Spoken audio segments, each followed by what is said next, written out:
Hey guys, today I want to talk to you about these things. Protect the old noggin. Yeah, helmet. Reminds me of the time when I asked a kid where his helmet was and he proceeded to tell me it was somewhere and then something to do with my mother. I'm not going to go any further than that. That's for after the watershed version, but suffice it to say, I'm still telling this story today. So I thought it was actually pretty funny at the time, pretty quick, off the mark. Always appreciate that sort of humour, even though it was about my mum. Anyway, yeah, I'm really surprised at what is on the market for kids. It's kind of worrying, and just wanted to share that with you. So this is my helmet. I'm going to show you inside what it looks like. So you've got an adjustable strap at the top there, and that tightens up around the back of my head, and then you've got these adjustable clips on the side that tighten up around the side of your face, and you can see that the plastic headband is set inside. It's inside the helmet, as are the straps. Straps are, maybe they're formed in there. Okay, no, you've got some sort of bracket there, plug. You've got some sort of cap or plug there that holds it in place. Similarly here. So yeah, these are all properly rigid and I would have no worries about that whatsoever. However, moment.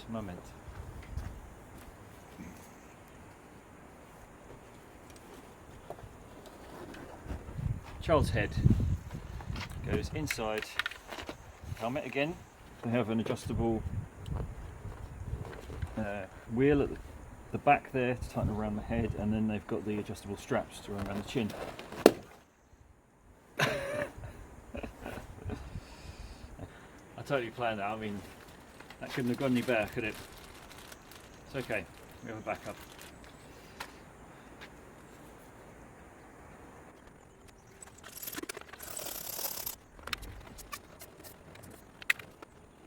Ha!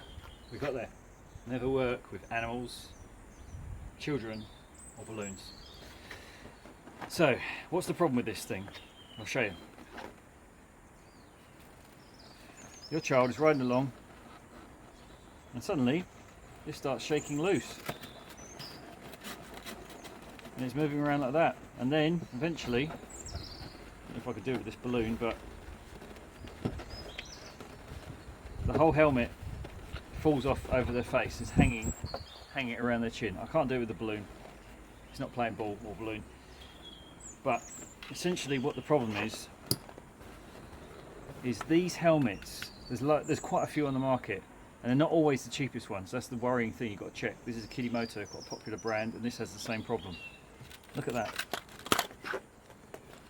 Velcro. And a Velcro headband. It's not necessary. Why didn't they just integrate like other brands have done? I just don't see how that is safe, and I've not seen it on an adult helmet. They do it on kids' helmets of all helmets. It's just incredible.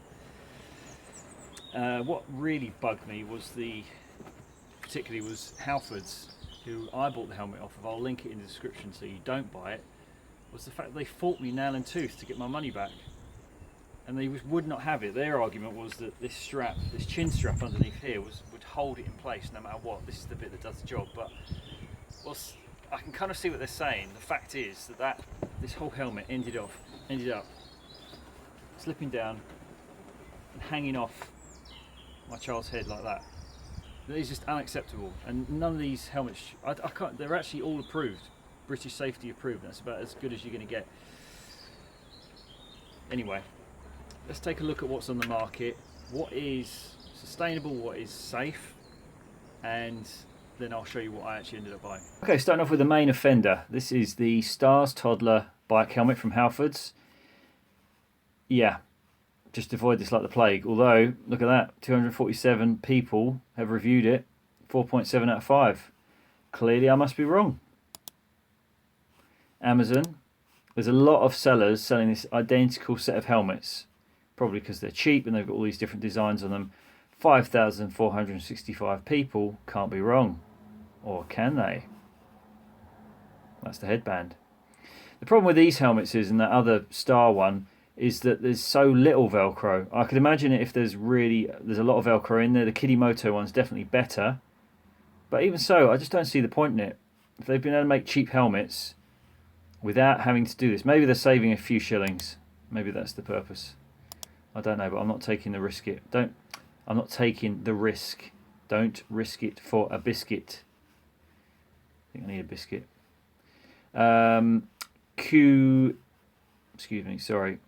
Kuyo. This one says it has a removable headband, so don't touch that with a barge pole. I'm going against the establishment here.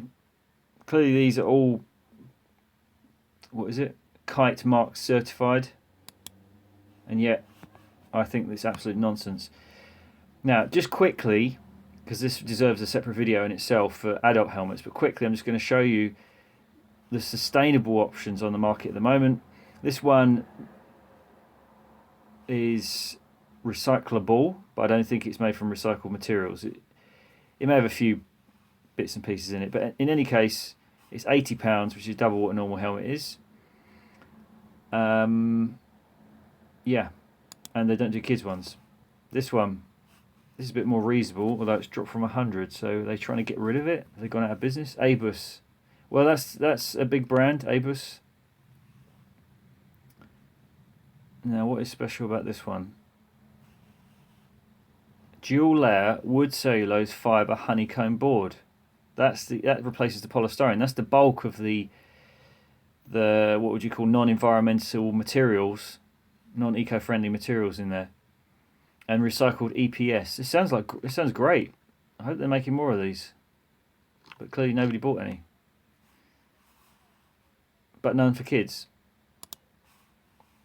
And this is just interesting. So I'm not going to spend too much time on this. There's nothing for kids in this section. That's made out of paper. Let's take a look at what is actually available right now in terms of sustainable, eco-friendly helmets for kids. So the only one I could find is the Urge Midget. You see it's around £20, very reasonable.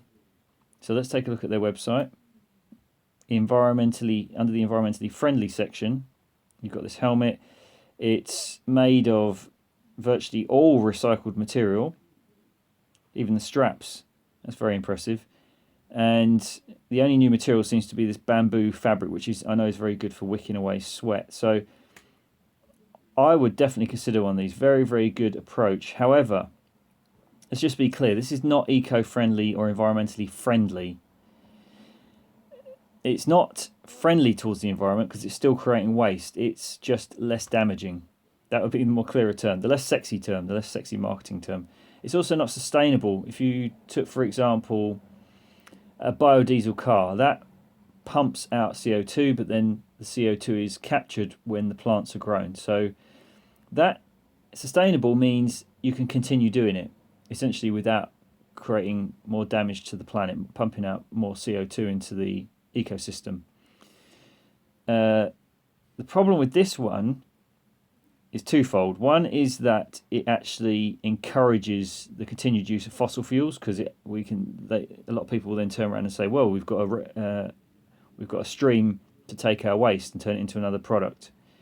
The problem is there's a dead end for this, because there's only so many times you can recycle the plastic, and also they've taken recycled plastic solid material, probably turned it into pellets, extruded it, and then pumped air into it and turned it into this polystyrene, which you need for the shell.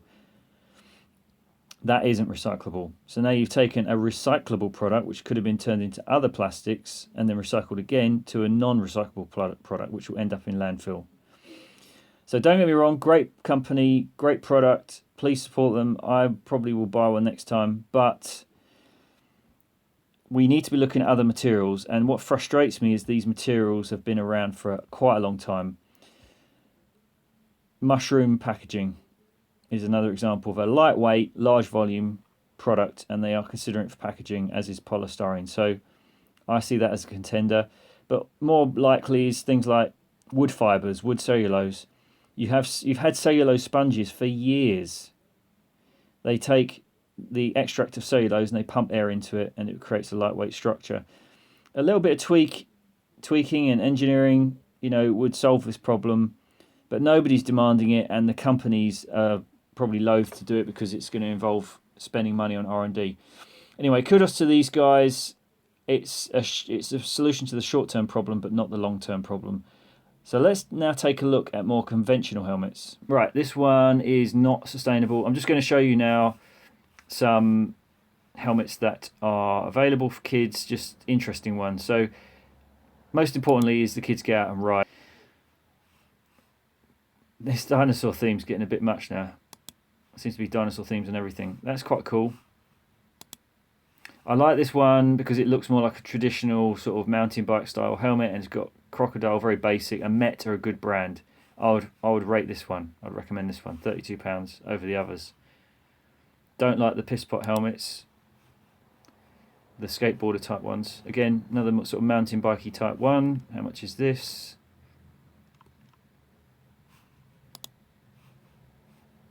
£30, not too bad.